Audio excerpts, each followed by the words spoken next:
बरगढ़ आदर्श आचरण विधि अनुपालन सह महा आडंबर सहकारे संविधान प्रणेता तथा भारत रत्न बाबा साहेब डाक्टर भीमराव आंबेडकर जिला स्तरीय जयंती पालित हो जाएगी।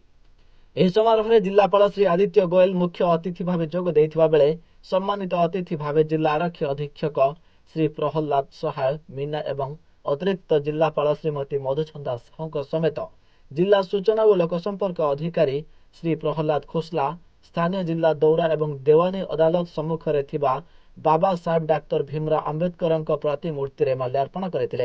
एही परिप्रेक्षी स्थानीय बापूजी स्वतंत्र विद्यालय जिला प्रशासन द्वारा आयोजित होइथिबा कार्यक्रम में समस्त अधिकारी जोगदे छात्र छात्री को मिष्टान्न बंटन करते।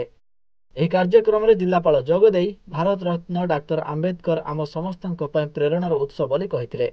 एथिसह तांको दर्शन और शिक्षा को आम वास्तव जीवन में कार्य लगाइबा प्रयास करने उचित एवं समस्त प्रकार प्रतिकूल परिस्थिति सत्वे दृढ़ इच्छा शक्ति और सामर्थ्य बल जेकोसी व्यक्ति सफलतार शीर्ष को पहुंची पारिबो बोली कहिथिले।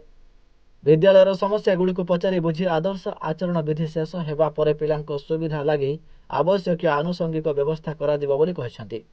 कार्यक्रम में उपस्थित आरक्षी अधीक्षक आंबेडकर बहुमुखी प्रतिभा एवं घटना बहुल जीवनी उपर आलोकपात करने सहित प्रदर्शित मार्ग को अनुसरण करने को आह्वान देते। बरगढ़ चित्तरंजन साहू रिपोर्ट सूचना टीवी।